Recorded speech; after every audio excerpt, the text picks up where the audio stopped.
Hello दोस्तों, स्वागत है आपका।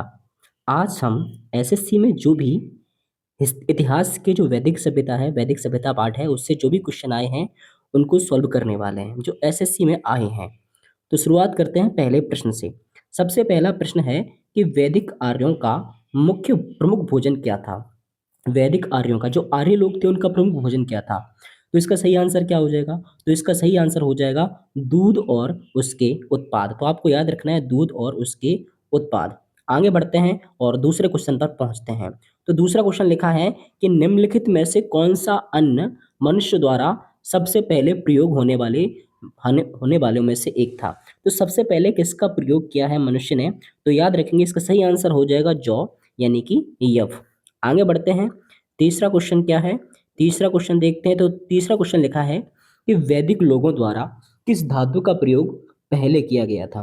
तो हमें पता होना चाहिए कि तांबे का प्रयोग सबसे पहले किया गया है। वैदिक लोगों द्वारा किस धातु का प्रयोग किया गया था?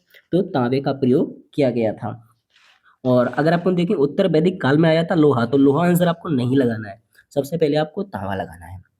ठीक है, आगे बढ़ते हैं और चौथा क्वेश्चन देखते हैं क्या आता है। चौथा क्वेश्चन, तो चौथा क्वेश्चन लिखा है कि वेद शब्द का अर्थ का। तो वेद शब्द का क्या अर्थ होता है? तो इसका अर्थ होता है ज्ञान। तो वेद का अर्थ क्या है? ज्ञान है। आगे बढ़ते हैं नेक्स्ट क्वेश्चन पर। नेक्स्ट क्वेश्चन देखते हैं कौन सा है। तो नेक्स्ट क्वेश्चन लिखा है किन तीन वेदों को संयुक्त रूप से वेद त्रयी कहा गया है। तो कौन से तीन वेद हैं जिन्हें संयुक्त रूप से वेद त्रयी कहा गया है? तो अपन को पता होना चाहिए कि वो तीन वेद कौन से हैं। तो वे तीन वेद, अथर्ववेद को छोड़ देना, बाकी तीन वेद हो जाएंगे ऋग्वेद, सामवेद और यजुर्वेद। अथर्ववेद आपका वेद त्रयी में नहीं आता है, तो इसका आंसर हो जाएगा सी ऑप्शन। आगे बढ़ते हैं। छठवां क्वेश्चन। छठवां क्वेश्चन लिखा है कि आर्य सभ्यता में मनुष्य के जीवन के आयु के आरोही क्रमानुसार निम्नलिखित चरणों में से कौन सा विकल्प सही है। तो इनमें से अगर अपन सबसे पहले देखें तो सबसे पहला होता है क्या? तो होता है ब्रह्मचर्य। क्या होता है? ब्रह्मचर्य, यानी बी। फिर होता है गृहस्थ, यानी जी। उसके बाद वानप्रस्थ, उसके बाद संन्यास। तो आंसर आपका ए ऑप्शन सही हो जाएगा। 25 वर्ष शुरुआत के ब्रह्मचर्य, फिर 25 से 50 वर्ष गृहस्थ के रूप में, फिर 50 से 75 के रूप में वानप्रस्थ, और 75 से 100 संन्यास। ठीक है, आगे बढ़ते हैं।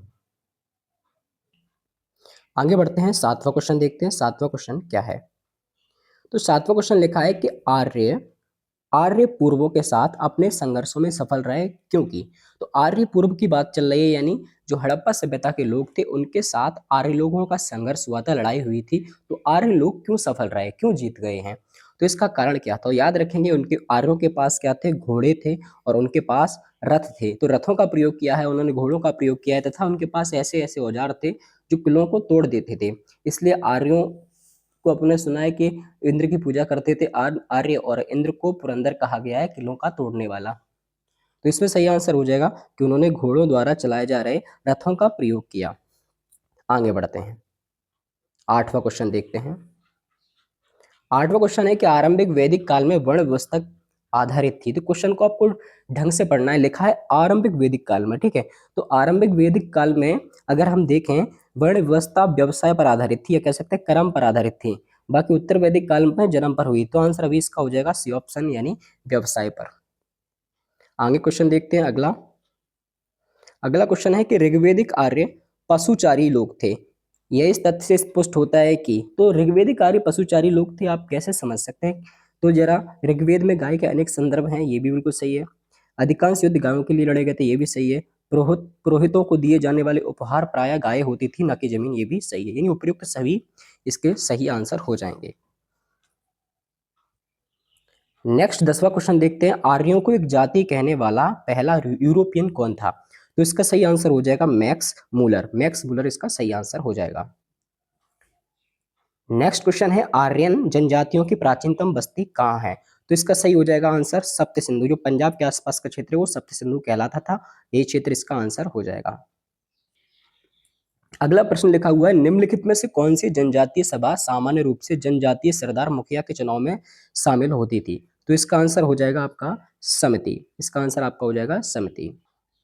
अगला प्रश्न है राज्याभिषेक समारोह का विवरण निम्नलिखित में से किसमें किया गया है? तो इसका आंसर आपका क्या हो जाएगा? तो इसका सही आंसर हो जाएगा ऐतरेय ब्राह्मण। आगे बढ़ते हैं, नेक्स्ट क्वेश्चन क्या है? नेक्स्ट प्रश्न लिखा हुआ है, वैदिक युग में राजा अपनी जनता से जो कर वसूल करते थे उसे क्या कहते थे?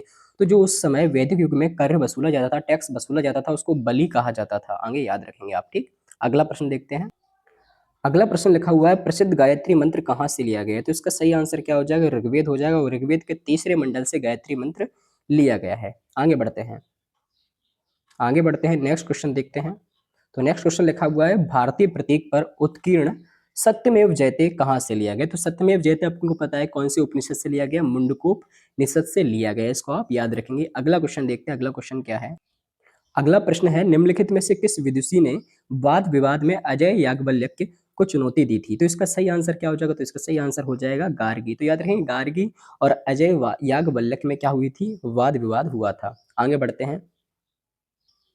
नेक्स्ट प्रश्न है, प्राचीन भारत में निम्नलिखित में से किस विवाह को विधि सम्मत नहीं माना जाता था? तो इसमें देव विवाह को विधि सम्मत माना गया, आर्ष विवाह, ब्रह्म विवाह, लेकिन गंधर्व विवाह जो कि प्रेम विवाह होता है उसको विधि सम्मत नहीं माना जाता था। तो आपको याद रखना है। आगे बढ़ते हैं। नेक्स्ट प्रश्न लिखा हुआ है, ऋग्वेद में किस नदी का उल्लेख सबसे अधिक बार हुआ है? तो याद रखेंगे, सिंधु नदी का उल्लेख सबसे अधिक बार हुआ है। तो पहले से आपका आंसर लगा हुआ है। अगला प्रश्न देखते हैं, ऋग्वेदिक काल में अघन्या शब्द का प्रयोग किसके लिए किया जाता था? तो याद रखें, इस गाय के लिए अघन्या शब्द का प्रयोग किया जाता था। नेक्स्ट प्रश्न देखते हैं, निम्नलिखित में से कौन सा वेद संगीत से संबंधित? तो आपको पता है सामवेद जो है वो संगीत से संबंधित है। अगला प्रश्न देखते हैं, प्रसिद्ध 10 राजाओं का युद्ध। कुछ क्वेश्चन पूछा जाता है, दसराग युद्ध। दसराग युद्ध ये किस नदी के किनारे हुआ हुआ था? तो याद रखेंगे, परशुनी नदी के किनारे हुआ था। ये क्वेश्चन काफी बार पूछा गया है। अगला क्वेश्चन है, गायत्री मंत्र की रचना किसने की थी और ये किस वेद में है? तो विश्वामित्र ने की है और ऋग्वेद के तीसरे मंडल में है। अगला प्रश्न देखते हैं, उत्तर वैदिक काल में सबसे महत्वपूर्ण देवता कौन थे? तो याद रखेंगे, उत्तर वैदिक काल में प्रजापति सबसे महत्वपूर्ण देवता हो गए थे। वहीं अगर ऋग्वेदिक काल की बात करें तो इंद्र, अग्नि, वरुण ये सब महत्वपूर्ण देवता थे। अगला क्वेश्चन है, निम्नलिखित में से कौन सा वेदांग का हिस्सा नहीं है? तो वेदांग 6 हैं जिनमें आयुर्वेद वेदांग का हिस्सा नहीं माना जाता है। शिक्षा, व्याकरण, निरुक्त, कल्प ये सब क्या आते हैं? वेदांग में आते हैं। अगला क्वेश्चन है, वैदिक काल में ग्राम के प्रधान को क्या कहा जाता था? तो इसका आंसर हो जाएगा ग्रामणी। आगे क्वेश्चन है, किस वेद को ब्रह्म वेद के नाम से भी जाना जाता है? तो इसका आंसर हो जाएगा अथर्व। अगला प्रश्न, सत्यमेव जयते शब्द किस उपनिषद से लिया गया है? तो आंसर हो जाएगा मुंडकोपनिषद। अब कुछ नदियों के नाम हैं जो आधुनिक नाम है, पुराने नाम है। वितस्ता जो है पुराना नाम किसका है? झेलम का नाम है। चिनाव का पुराना नाम अस्कनी है और रावी का नाम परशुनी है। वहीं सतलज का नाम सतुद्री है पुराना, और ब्यास का नाम बिपाशा है। आपको ये याद रखना है। अगर आपको वीडियो पसंद आई है तो वीडियो को लाइक करें, चैनल को सब्सक्राइब करें। Thank you so much.